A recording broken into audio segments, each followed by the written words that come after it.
key component of marketing. Number 1, market research. Number 2, product development. Number 3, pricing strategy.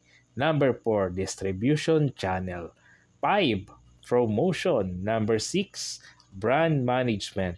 Number 7, customer relation management. And number 8, marketing analytics. Number 1, market research. Ano nga ba ang market research? So what is market research? Market research examines consumer behavior and trend in economy to help a business develop and fine-tune its business idea and strategy. Ang market research ay pagsusuri sa pag-uugali ng mga mamimili sa mga uso sa ekonomiya upang matulungan ang isang negosyo na mag-develop at mag-adjust ng kanilang konsepto at diskarte. Ito yung mahusay na pamamaraan sa pagninegosyo o sa paglalabas ng mga produkto. Market research help a business to understand its target market by gathering and analyzing data. Tumutulong ang market research sa isang negosyo na maunawaan ang kanilang target market sa pamamagitan ng pagtitipon o pangangalap at pagsusuri ng mga datos.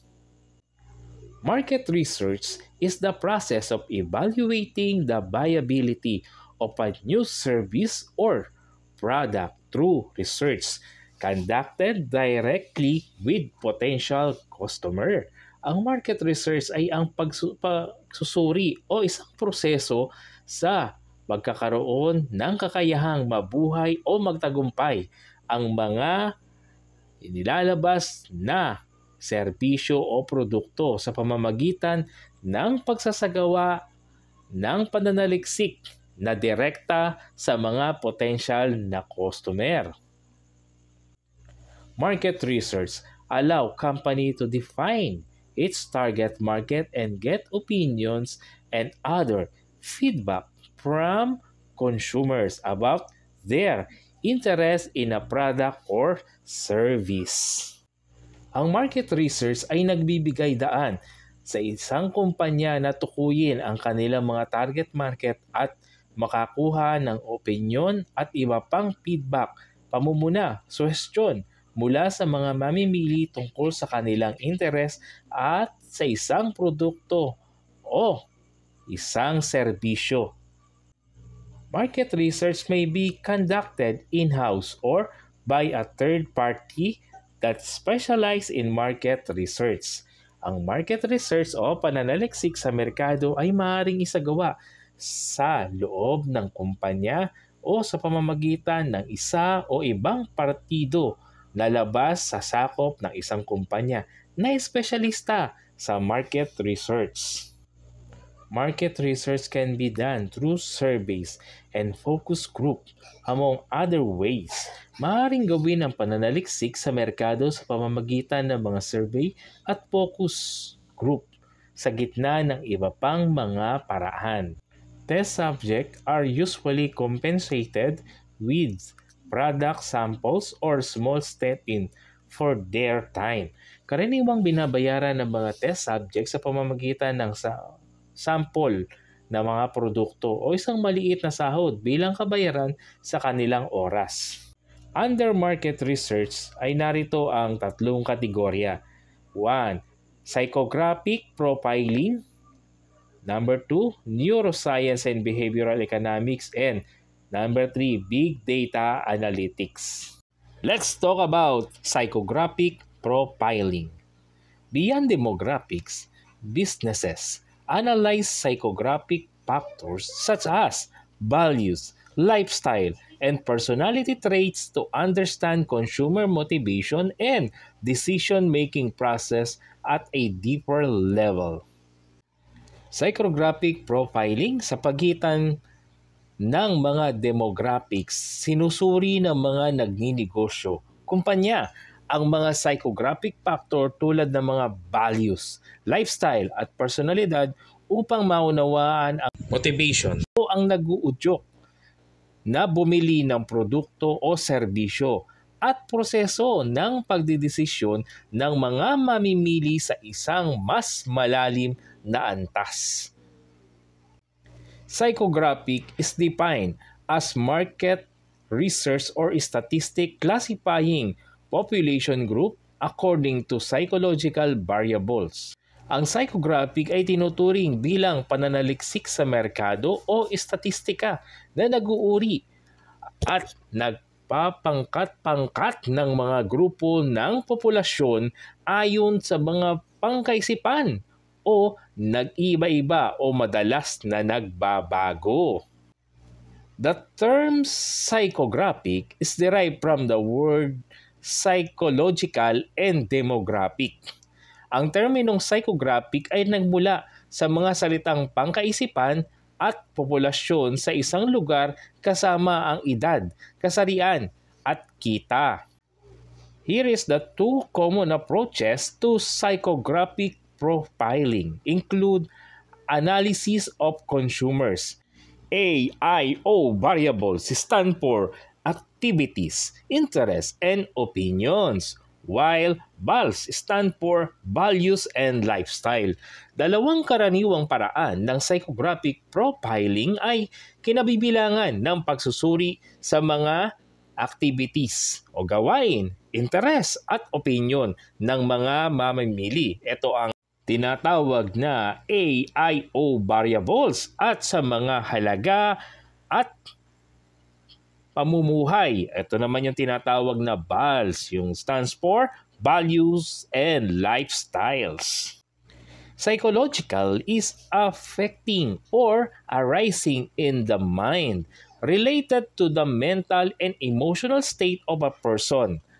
Ang psychological ay nauugnay sa kaisipan, mga bagay na nakakaapekto sa kaisipan o nagmumula sa kaisipan, kaugnay ng mental at emotional na kalagayan ng isang tao.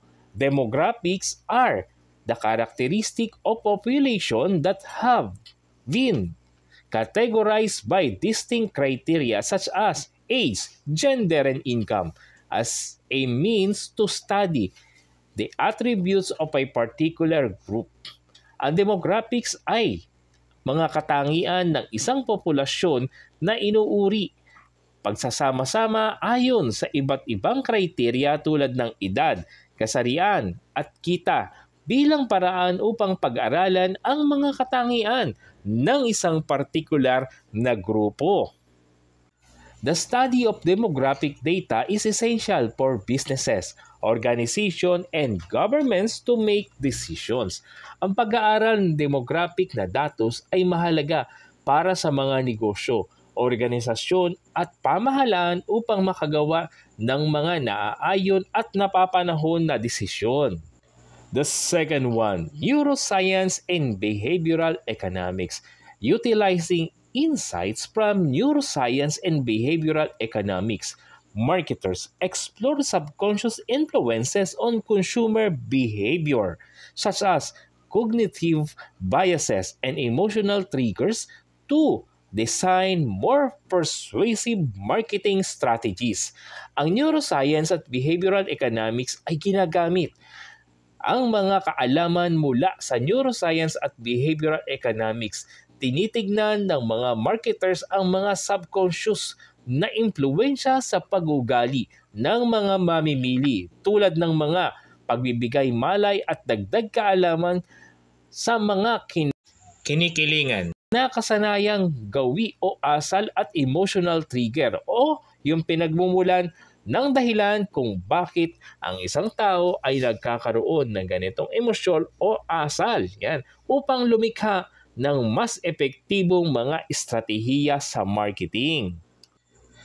It is a multidisciplinary science that combines psychology, anatomy, molecular biology, developmental biology, cytology, psychology, physics, computer science, chemistry, medicine, statistics, and mathematical modeling to understand the fundamental and emergent properties of neurons, glia, and neural circuit.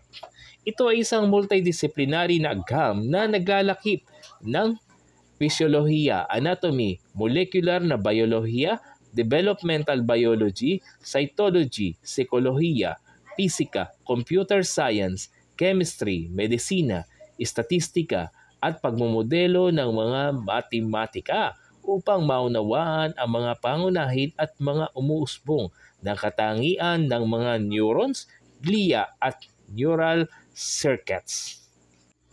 The understanding of the biological basis of learning, memory, behavior, perception, and consciousness has been described by Eric Kandel as epic challenge of the biological science. Ang pag-unawa sa makaagham na pag-aaral sa mga nabubuhay ang naging batayan ng pag-aaral, isipan o alaala, pag-uugali, pangunawa, at kamalayan o kaalaman ay inilarawan ni Eric Kandel bilang ang matagalang hamon ng mga biological science. Behavioral economics is the study of psychological, cognitive, emotional, cultural, and social factors involved in the decision of individuals or institutions and how this decision deviate from those implied by classical economic theory. Ang behavioral economics ay pag-aaral ng mga kaisipan o pangkaisipan, pagbibigay kamalayan, makapukaw ng mga damdamin, pangkultura at panlipunang salik na sangkot sa mga desisyon ng mga individual o institusyon at kung paano ang mga desisyon ay nagkakaroon ng pagkakaiba-iba mula sa mga ipinapahiwatig na pangunahin o primera klase na teorya, paliwanag, kuro-kuro na pangkabuhayan o pang-ekonomiya. Behavioral economics is primarily concerned with bounds of rationality, economic agent. Ang behavioral economic ay pangunahing may kinalaman sa mga limitasyon ng pangangatwiran or katwiran ng mga kumakatawan sa pangkabuhayan. Behavioral models typically integrate insights from psychology, neuroscience, and microeconomic theory. Ang mga halimbawa o modelo ng pag-uugali ay karaniwan na napapasama o nabubuo ng mga maliwanag na pang-unawa, kabatiran o kaalaman mula sa kaisipan o pag-uugali, neuroscience at teorya ng microeconomic or pag-aaral ng pangkabuhayan na sumusuri ng mga individual na kalahok sa isang pamilihan o merkado. The study of behavioral economics include how market decisions are made and the mechanism that drive public opinion. Kasama sa pag-aaral ng behavioral economics ang paraan kung paano ginagawa ang mga desisyon sa merkado at ang mga makinarya, kabuuan o kayarian na nagpapalakas sa opinyon ng publiko. The third one, big data analytics. With the advent of big data, businesses leverage advanced analytics techniques including machine learning and predictive modeling to extract actionable insight from vast and complex dataset, enabling more accurate predictions and targeted interventions. Ang big data analytics, yan, sa pagdating ng bago at malawakang impormasyon, ginagamit ng mga negosyante o mga nagninegosyo ang advanced analytics technique kasama ang machine learning at predictive modeling upang makakuha ng mga matutugunan na mga kaalaman at kamalayan o maliwanag na pagkaunawa mula sa malaki at komplikadong mga dataset. Nagpapahintulot ng mas tumpak na mga prediksyon o hula o pagtansya o pagtataya, pinagpapalagay na mangyayari o magaganap at mga target na pagkilos. At ito mga kataktika, ang market research, all about marketing.